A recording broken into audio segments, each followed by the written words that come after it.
C, risk appetite and risk tolerance. Risk appetite किसको बोलते हैं? आप में भूख कितनी है रिस्क को लेने की, यानी आप रिस्क कितना ले सकते हो, आप कितना रिस्क, मतलब दो तीन टाइप, मतलब एक इंसान में क्वालिटीज होती हैं, या दो तीन अलग अलग इंसानों की बात करो तो अलग अलग लोगों का अलग अलग कैपेसिटी होता है रिस्क अब्सॉर्ब करने से लेकर।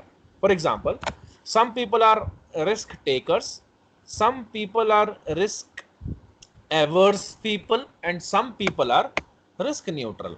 रिस्क टेकर्स वो हैं जो हमेशा रिस्क लेना चाहते हैं, जिनको रिस्क लेने में ही मजा आता है, थ्रिलिंग लगता है, एक्साइटिंग लगता है, और वो हमेशा रिस्क उठाना चाहते हैं हमेशा।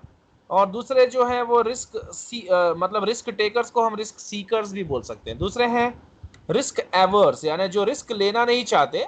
ठीक है, हम जैसे मिडिल क्लास के लोग ये कैटेगरी में आते हैं, रिस्क एवर्स की कैटेगरी में, जिसमें वो लोग कम रिस्क लेना चाहते हैं और कम रिस्क में ही अच्छा रिटर्न्स भी वो लोग चाहते हैं, मतलब कम रिस्क लूं और अच्छा रिटर्न्स आए। दूसरा वाला ज्यादा रिस्क उठाएंगे, ज्यादा रिटर्न्स लेंगे। तीसरा वाला जो है रिस्क न्यूट्रल, उसको चलता है, ज्यादा भी चलेगा कम भी चलेगा, वो हर चीज में खुश है। ठीक है ना? तो रिस्क एपेटाइट मतलब आप कितना रिस्क ले सकते हो, आपका कितना हंगर है रिस्क लेने का, उसको रिस्क एपेटाइट बोलते हैं। रिस्क टॉलरेंस मतलब कितना रिस्क आपके लिए आप टॉलरेट कर सकते हैं, दोनों एक ही बात होती है एक्चुअली।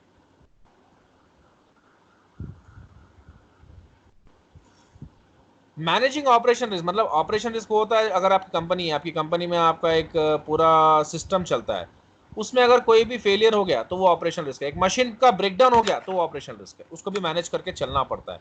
अगर वो मैनेज नहीं करेंगे तो प्रोडक्शन रुक जाएगा, प्रोडक्शन रुक जाएगा तो फिर आगे का काम नहीं हो सकता है।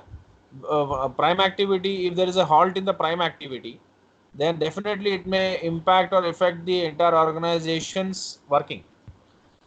फाइनेंस रिस्क में हम क्या देखते हैं कि सबसे सस्ते में कहाँ से फाइनेंस अरेंज करें और कम से कम में अरेंज करें।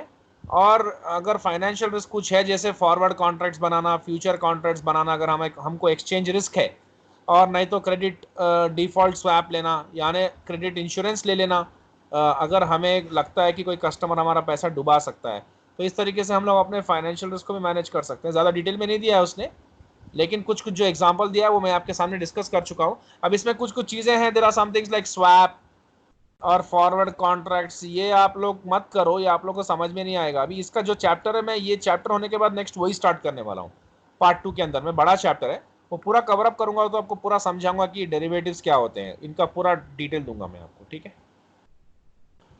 अच्छा, एंटरप्राइज रिस्क मैनेजमेंट, ये जो है ईआरएम, ये कंपनी का रिस्क मैनेजर ही जो होता है, वो इसका वही उसका फंक्शन होता है ये, कि वो अपने एंटरप्राइज, पूरे एंटरप्राइज के रिस्क को कैसे मैनेज करे। ठीक है ना?